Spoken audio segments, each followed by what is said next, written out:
Dear students, आज जो topic हम आपके सामने डिस्कस करने वाले हैं ये काफ़ी इम्पोर्टेंट टॉपिक है। और इम्पोर्टेंट इस लिहाज से है कि अगर आप पोस्ट ग्रेजुएशन करते हैं तो पोस्ट ग्रेजुएशन में ये जो टॉपिक अभी हम पढ़ा रहे हैं ये आपको डिस्क्रीट मैथमेटिक्स के अंदर में पढ़ना होगा।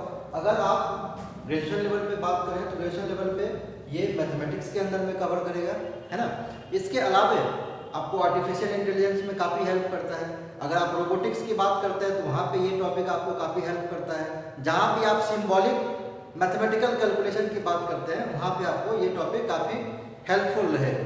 ठीक है, इस टॉपिक को आप ध्यान से पढ़ेंगे। अगला 1-2 लेक्चर में पूरा यही टॉपिक हम डिस्कस करने वाले हैं। अगर कहीं से कोई भी प्रॉब्लम क्रिएट होती है तो आप हमें कमेंट बॉक्स में लिखे प्रॉपर बताएं, हम उसका सॉल्यूशन आपको प्रोवाइड कर देंगे। ठीक है, जो टॉपिक है उसका नाम है मैथमेटिकल लॉजिक। ठीक है, टॉपिक डिस्कस करने वाले हैं मैथमेटिकल लॉजिक। मैथमेटिकल लॉजिक में जो पहला टॉपिक आता है आपके अंदर पढ़ने के लिए वो है आपका प्रोपोजिशन।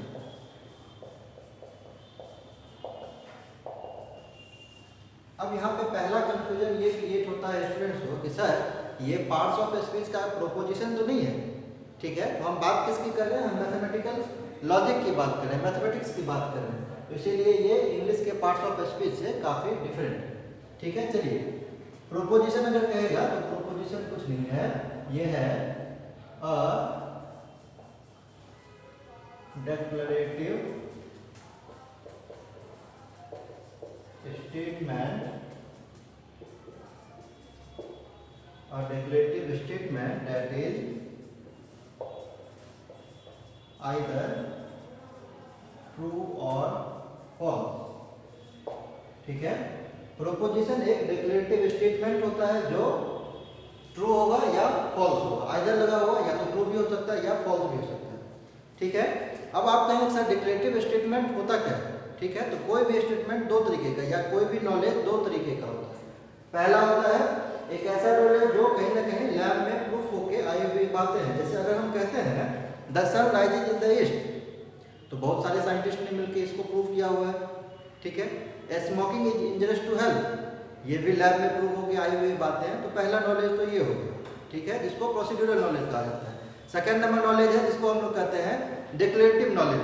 जैसे अगर हम किसी स्टूडेंट की तरफ इंडिकेट करके बोल रहे हैं नेम इज राम, ठीक है, या आपको हम इंफॉर्मेशन दे रहे हैं किसके फॉर्म में? डिक्लेरेशन के फॉर्म में। तो ऐसे नॉलेज को डिक्लेरेटिव नॉलेज कहा जाता है। और फर्स्ट वाला क्या हो गया? प्रोसीड्यूरल नॉलेज हो गया। ठीक है, क्या लिखे हम डिफिनीशन? डिफिनीशन में लिखे हैं कि प्रोपोजिशन एक डिक्लेरेटिव स्टेटमेंट होता है जिसका वैल्यू आइदर ट्रू और फॉल्स होगा। ठीक है, यहाँ पे एक चीज और ध्यान रखिएगा, request command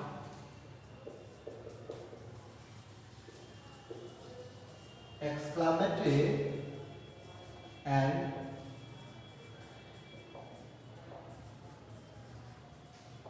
questionary sentences are not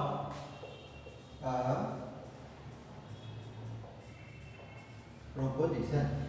अगर किसी सेंटेंस से रिक्वेस्ट का पता चलता हो या कमांड का पता चलता हो, ऑर्डर या क्वेश्चन पूछने का पता चलता हो या एक्सक्लेमेटरी सेंटेंस का पता चलता हो तो उसको प्रोपोजिशन नहीं कहना है। ठीक है, चलिए जैसे देखते हैं कुछ एग्जांपल। पहला एग्जांपल अगर हम ले लेते हैं the sun rises in the east. कैसा स्टेटमेंट है ये यूनिवर्सल ट्रुथ स्टेटमेंट है ना। तो इसको हम लोग प्रोपोजिशन कहेंगे। तो इसके लिए लिख देते हैं पी, यहाँ पे एक लाइन और लिख लीजिएगा it is denoted by P, capital P से इसको हम लोग डिनोट करते हैं। ठीक है, तो ये ट्रूथ स्टेटमेंट आ गया, तो ये आपका प्रोपोजिशन हो जाता है। जैसे देखिए 2 + 2 = 9 मैथमेटिकली रॉन्ग है ना। मैथमेटिकली 2 + 2 रॉन्ग है, बट डिफिनीशन में क्या दिया हुआ है? आइदर ट्रू और फॉल्स, मतलब फॉल्स भी होगा, लेकिन अगर डिक्लेरेटिव स्टेटमेंट है तो उसको हम लोग प्रोपोजिशन बोलेंगे। अकॉर्डिंग टू द डिफिनीशन ये भी आपका एक प्रोपोजिशन होगा। अगर नेक्स्ट नंबर कह देते हैं वाटर हिट, कैसा सेंटेंस है ये? बताइए, एक्सक्लेमेटरी सेंटेंस है। और हम क्या पढ़े हैं, exclamatory sentences are not a proposition, तो ये आपका हो जाएगा नॉट पी। नेक्स्ट नंबर कहते हैं we shall have chicken for dinner. बताएंगे ये होगा कि नहीं होगा? होगा प्रोपोजिशन? नहीं होगा। क्या कह रहा है, we shall have chicken for dinner. True या फॉल्स का पता इससे चल ही नहीं रहा है, ठीक है ना। और ये हम बताएं आपको कि अगर किसी सेंटेंस से रिक्वेस्ट, कमांड, एक्सक्लेमेटरी, क्वेश्चनरी का पता चले तो नहीं कहना इसको प्रोपोजिशन, ठीक है। तो ये आपका हो जाएगा नॉट पी। नेक्स्ट नंबर देखिए, अब अगर हम कहते हैं smoking is injurious to health, होगा? नहीं होगा। क्यों नहीं होगा? हाँ होगा। क्यों होगा? क्योंकि ये यूनिवर्सल ट्रूथ स्टेटमेंट दिया हुआ है। आई थिंक आपको ये क्लियर हो गया होगा। अब हम कुछ क्वेश्चन से इसको समझते हैं। चलिए अब हम कुछ क्वेश्चन से देखते हैं। ये क्वेश्चन कह रहा है find out which statement are proposition. बस आपको ध्यान क्या देना है, जो भी हम बताए, ध्यान बस यही देना है, डिक्लेरेटिव स्टेटमेंट होना चाहिए और आइदर ट्रू या फॉल्स आपको रिकॉग्नाइज करना है। उसके बाद चार जो नोट में पॉइंट बताए उसको ध्यान में रखना है। देखिए पहला पॉइंट क्या है आपका, पहला नंबर है इट इज रेनिंग टुडे। कैसा स्टेटमेंट है? डिक्लेरेटिव स्टेटमेंट है, आपको इन्फॉर्म कर रहा है इट इज रेनिंग टुडे, होगा प्रोपोजिशन। क्लोज द डोर कैसा स्टेटमेंट है? ये कमांड है, ऑर्डर देगा, और ऑर्डर देगा तो क्या होगा? नॉट पी, ठीक है। द स्टेटमेंट इज ट्रू, ये भी डिक्लेरेटिव स्टेटमेंट है, ये बता रहा है किसी स्टेटमेंट के बारे में, ये एक ट्रू स्टेटमेंट है, तो ये भी आपका एक प्रोपोजिशन हो जाएगा। व्हाट आर यू डूइंग, होगा कि नहीं? नहीं होगा। क्यों नहीं होगा? क्योंकि क्वेश्चन मार्क लगा हुआ, क्वेश्चनरी सेंटेंस है, तो not P. It may rain today कैसा सेंटेंस है? ये प्रोबेबिलिटी बता रहा है, कंफर्म नहीं बता रहा है, तो क्या लिखेंगे? Not P. Sheela is inside her house, P या not P? P, declarative statement. 3 + x = 10, ये क्वेश्चन जो है ये मैक्सिमम स्टूडेंट गलत कर देते हैं। गलत क्यों कर देते हैं? क्योंकि देखिए 3 + x = 10, यहाँ जो x आपका लिखा हुआ है, ये x कैसा है? अननोन वेरिएबल है। जब तक आप x का वैल्यू कुछ असाइन नहीं करेंगे तब तक आप कंफर्म नहीं कर सकते कि ये जो स्टेटमेंट लिखा हुआ है ये स्टेटमेंट ट्रू है या फॉल्स है, तो इसीलिए ये क्या हो जाएगा? नॉट पी हो जाएगा। तो आप लिख देंगे इसके आंसर में not P. Do your homework कैसा स्टेटमेंट है? ये कमांड है, ऑर्डर है, और अगर ऑर्डर लिखा हुआ है तो नॉट पे।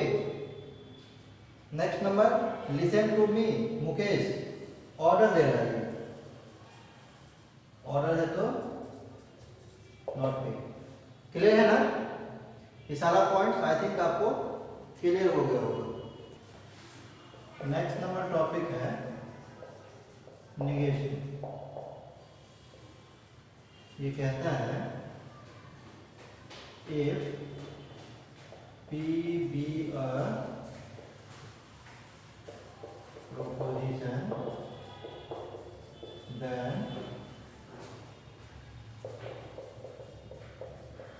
its negation be denoted by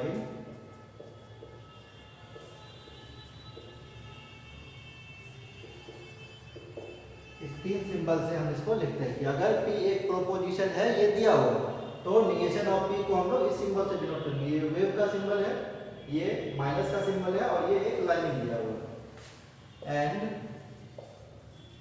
read as, तो पढ़ेंगे या तो नॉट P या it is not the case that P, ठीक है। जैसे देखिए सपोज अगर दिया हुआ है टुडे ट्यूसडे, इसका नेगेटिव स्टेटमेंट बनाना है, ठीक है। जस्ट आप क्या करेंगे, इसका इंट्रोगेटिव सेंटेंस बनाएंगे, तो टुडे इज ट्यूसडे, इसका जस्ट अपोजिट क्या हो जाएगा?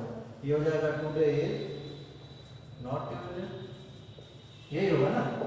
या आप इसको ऐसे भी लिख सकते हैं। देखिए क्या लिखा होगा, it is not the case that P, तो आप लिखेंगे it is not the case that P. P में क्या लिखा हुआ है, टुडे इज ट्यूसडे, तो आप यहाँ पे लिख देंगे it is not the case that today is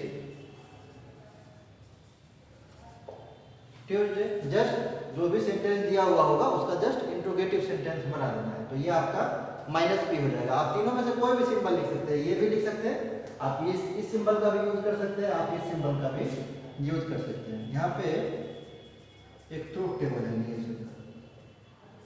truth table में आपके पास एक प्रोपोजिशन है, तो माइनस पी में आप क्या करेंगे, एक वेरिएबल आप जानते हैं, दो कॉम्बिनेशन बन सकता है ट्रू और फॉल्स का। अगर कोई एक प्रोपोजिशन ट्रू दिया हुआ है, उसका नेगेशन करेंगे तो जस्ट अपोजिट कर देंगे, फॉल्स हो जाएगा, और फॉल्स का नेगेशन करेंगे तो ट्रू हो जाएगा। ये बस इतनी सी बात है नेगेशन। नेक्स्ट नंबर क्वेश्चन है, नेक्स्ट नंबर क्वेश्चन में क्या कह रहा है, नेगेट द फॉलोइंग प्रोपोजिशन। यहाँ जितने भी प्रोपोजिशन लिखा हुआ है उसका नेगेशन बनाना है। ये आपको एज्यूम करके चलना है कि ये सारा प्रोपोजिशन है, ठीक है। आप ऐसा यहाँ पे क्लेम नहीं कर सकते कि सर ये प्रोपोजिशन ही नहीं है, ये आपको एज्यूम करके चलना है प्रोपोजिशन दिया हुआ है, इसका आंसर आपको बताना है, मतलब नेगेशन बताना है। देखिए क्या कह रहा है, पहला नंबर कह रहा है all the triangles have the sum of their angle equals to 180 degree. All the triangles कह रहा है, इसका जस्ट अपोजिट करेंगे तो क्या हो जाएगा, ये हो जाएगा देयर इज अ ट्रायंगल। सारे के लिए कह रहा है तो हम यहाँ पे कुछ के लिए कहेंगे, there is a triangle have the sum of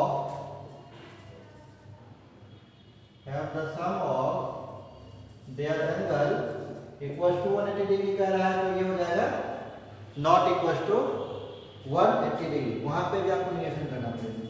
second number देखिए, all integers are greater than 6। All है, ऑल इंटीजर कह रहा है, तो क्या हो जाएगा, ये हो जाएगा देयर इज एन इंटीजर, ये कह रहा है आर ग्रेटर देन 6, तो दो कंडीशन और बचता है। ग्रेटर देन को हम जस्ट अपोजिट करते हैं, तो लेस देन और इक्वल टू, तो क्या लिखेंगे, there is an integer less than और इक्वल टू 6, ये आपका हो जाएगा।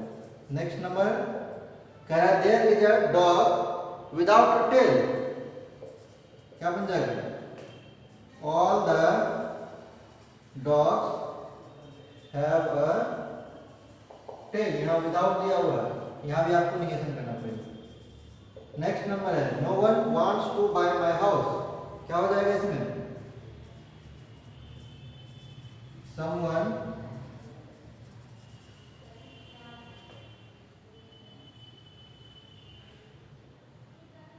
wants to buy my house।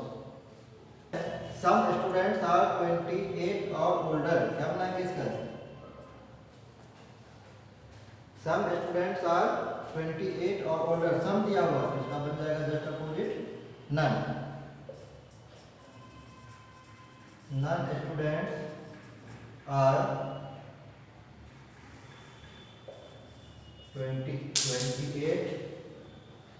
28 और ओल्डर।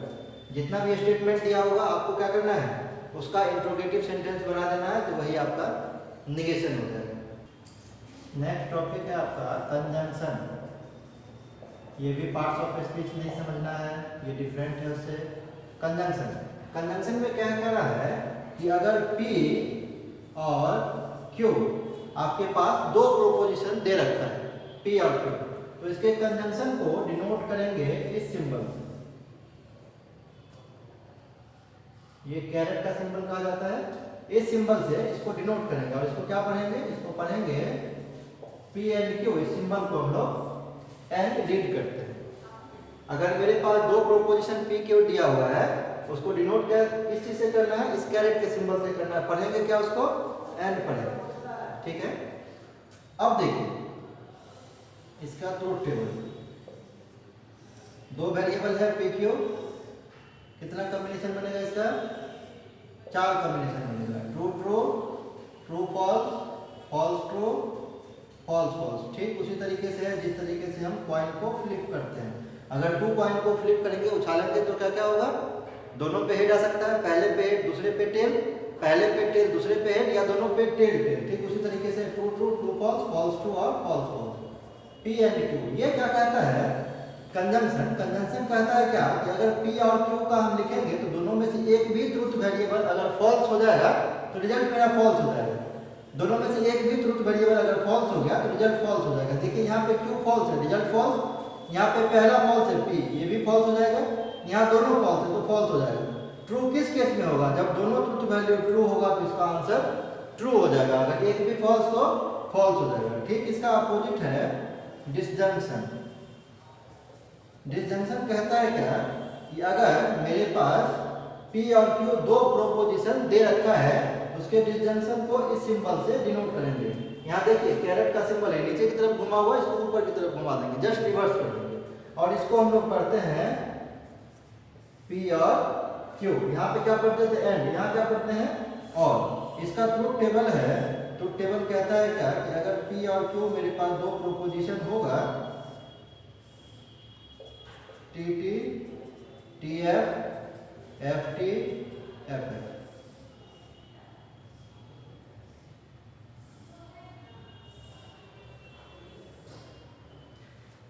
एंड में क्या कह रहा था, कह रहा था दोनों में से एक भी ट्रूथ वेरिएबल अगर फॉल्स है तो रिजल्ट आपका फॉल्स हो जाएगा। ये जस्ट अपोजिट कहता है, ये एक भी ट्रू होगा तो रिजल्ट ट्रू हो जाएगा। दोनों में से एक भी ट्रू तो वैल्यू ट्रू हो जाएगा।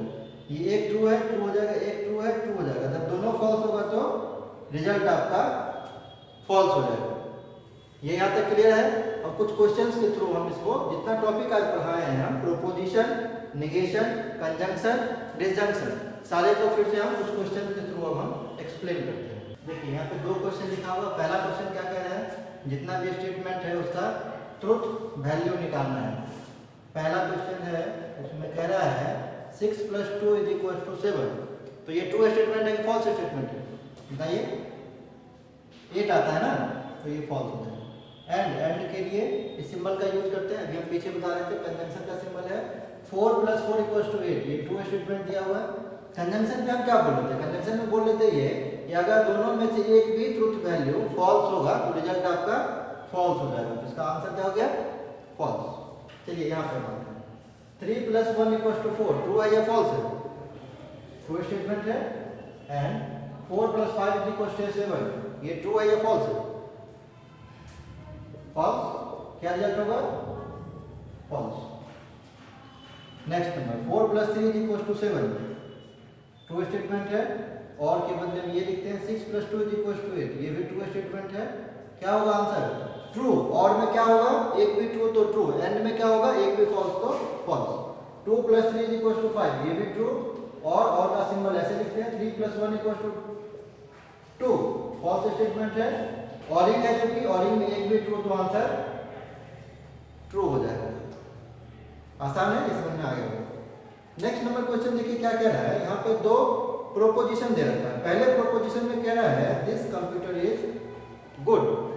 सेकेंड नंबर में क्या कह रहा है, this computer is cheap.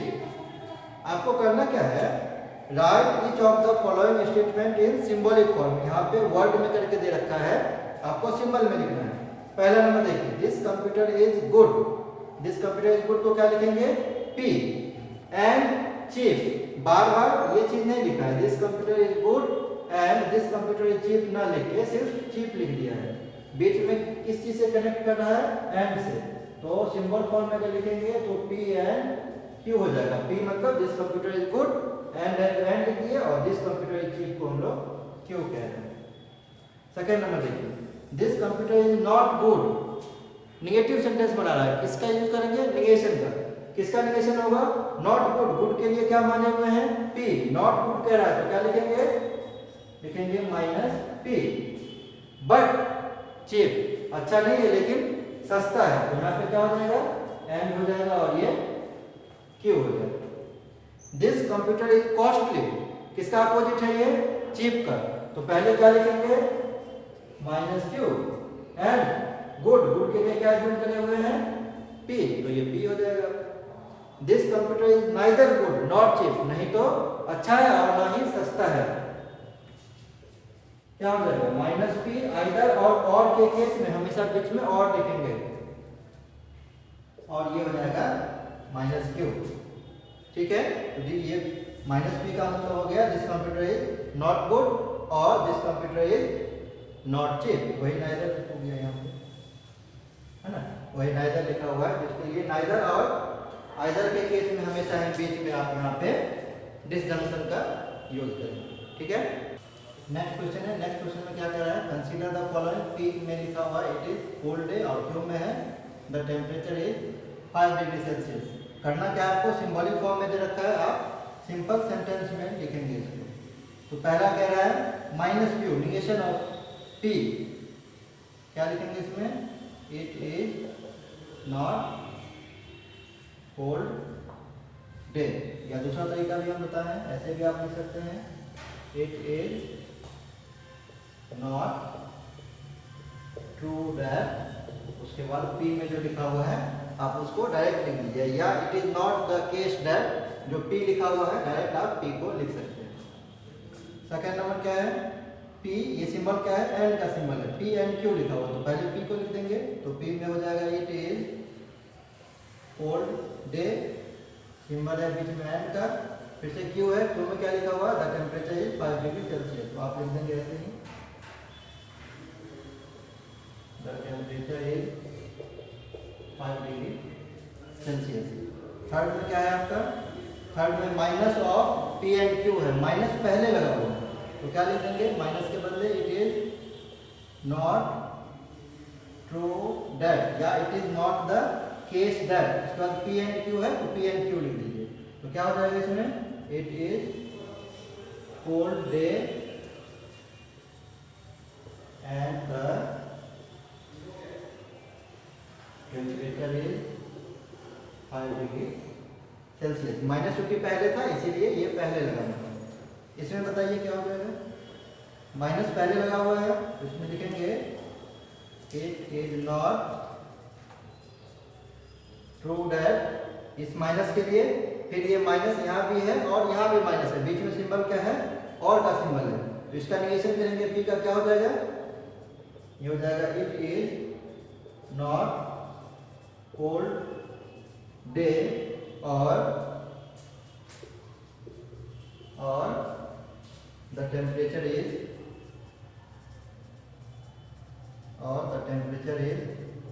Not 5 degree Celsius. इसको आप दूसरे तरीके से बना सकते हैं, आप इसको कुछ यूं भी बना सकते हैं, आप लिख सकते हैं it is not true that neither the temperature, neither it is cold day nor the temperature is 5 degree Celsius. आप कुछ इसको ऐसे भी लिख सकते हैं, it is not true that neither it is cold day nor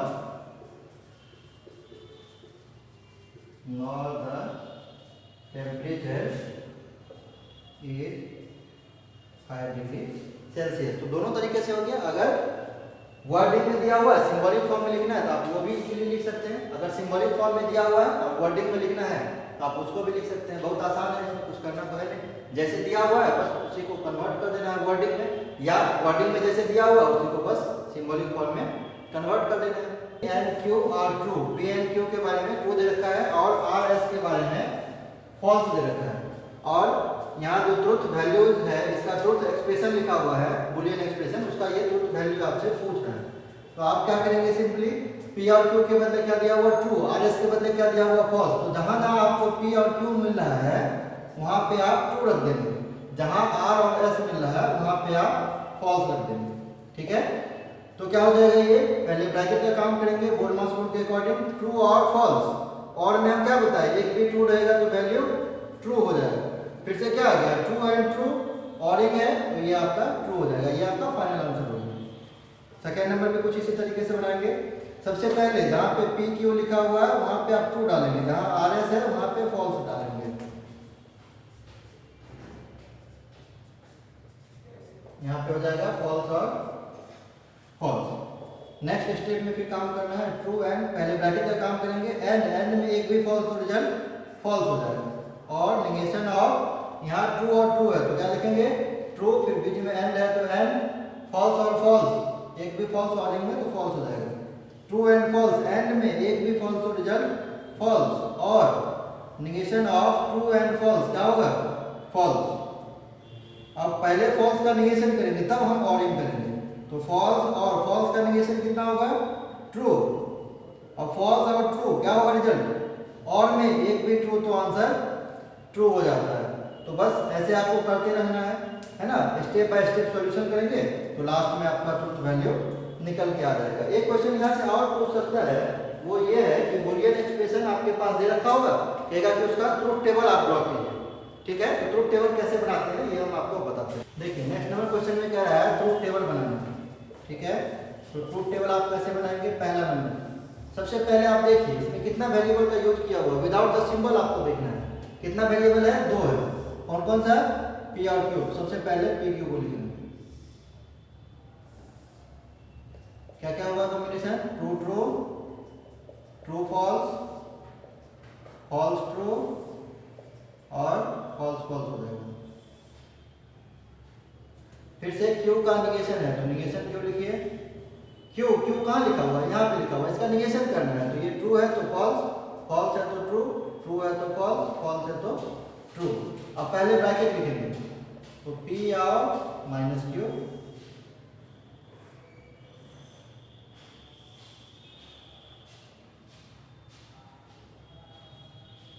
देखिए P और माइनस क्यू।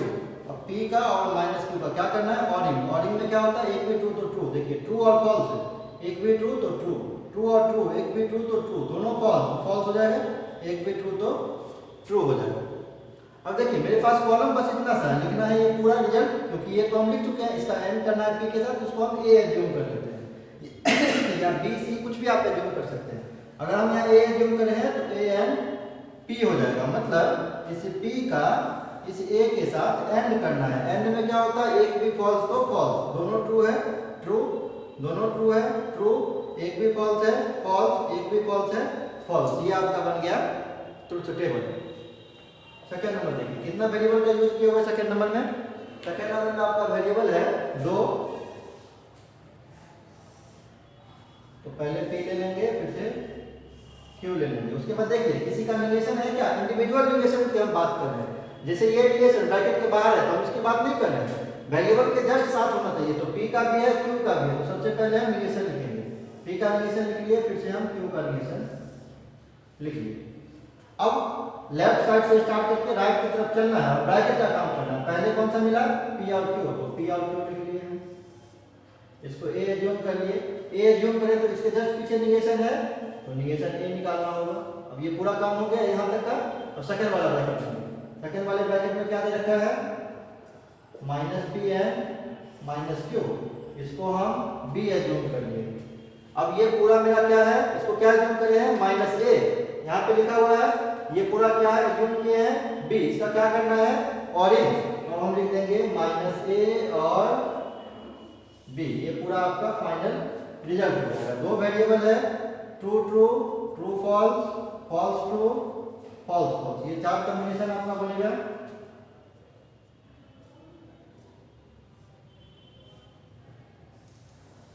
चलिए अब P का निगेशन है, P का निगेशन, P कहाँ लिखा हुआ है यहाँ, ये false false true true, Q का निगेशन है false true false true, P और Q इन दोनों का ऑरिंग करना है, ऑरिंग में एक भी ट्रू तो ट्रू ट्रू ट्रू ट्रू, दोनों फॉल्स है फॉल्स। माइनस ऑफ A हम इसको एज्यूम किसका माइनस करना है, तो false false false true, minus मतलब निगेशन, माइनस P और माइनस Q यहाँ पे दोनों लिखा हुआ है, इसका एंड करना है, एंड में क्या होता है एक भी फॉल्स तो फॉल्स, ये फॉल्स फॉल्स फॉल्स, ये ट्रू। अगेन क्या करना है आपको माइनस A का B के साथ ऑरिंग करना है, ऑरिंग में क्या होता है एक भी ट्रू तो ट्रू, दोनों फॉल्स फॉल्स, दोनों फॉल्स फॉल्स, दोनों फॉल्स फॉल्स, एक भी ट्रू तो ट्रू, दोनों ट्रू है तो रिजल्ट ट्रू हो जाएगा। तो कुछ इस तरीके से आप कोई भी ट्रूथ टेबल है उसको आप आसानी से बना सकते हैं। सबसे पहले आपको क्या करना है उसमें देखना है कि कितना ट्रूथ वैल्यू दिया हुआ, ट्रूथ वैल्यू लिख लेंगे, उसके बाद इंडिविजुअल निगेशन हम देखेंगे, इंडिविजुअल निगेशन लिखने के बाद लेफ्ट हैंड साइड से स्टार्ट करना है और ब्रैकेट का काम करते हुए आपको पूरे एक्सप्रेशन को ट्रुथ टेबल के फॉर्म में, आपको ट्रुथ वैल्यूज के फॉर्म में कन्वर्ट कर देना, यही आपका फाइनल सॉल्यूशन हो जाएगा। ठीक है, अगर 3 वेरिएबल का दे रखा होगा तो कितना कॉम्बिनेशन बनेगा, टोटल 8 कॉम्बिनेशन बनेगा, है ना। क्या क्या कॉम्बिनेशन बनाएंगे 3 वेरिएबल के लिए, तो true true true, true true false, true false true, true false false, false true true, false true false, false false true और फॉल्स फॉल्स फॉल्स। ये टोटल 8 कॉम्बिनेशन बन जाएगा। कहने का ये मतलब कि अगर n वेरिएबल होगा तो कॉम्बिनेशन 2 की पावर n फॉर्म में बनता है। अगर 2 वेरिएबल होगा तो 2 की पावर 2 मतलब 4 बनेगा, 3 वेरिएबल होगा तो 2 की पावर 3 मतलब 8 बनेगा, 4 वेरिएबल होगा तो 2 की पावर 4 मतलब 16 कॉम्बिनेशन बनेगा। आप इसको भी नोट कर लें, हो सकता है कि कोई क्वेश्चन 3 वेरिएबल का आ जाए तो आप इसका यूज करते हुए बस जैसे हम बताए हैं उसी को आप ध्यान में रखेंगे और आप बना सकते हैं। ठीक है, आज की क्लास के लिए हम इतना ही बात करते हैं। चलते चलते अगर मेरा वीडियो आपको अच्छा लगे तो प्लीज़ लाइक एंड सब्सक्राइब जरूर करना चैनल को। Thank you.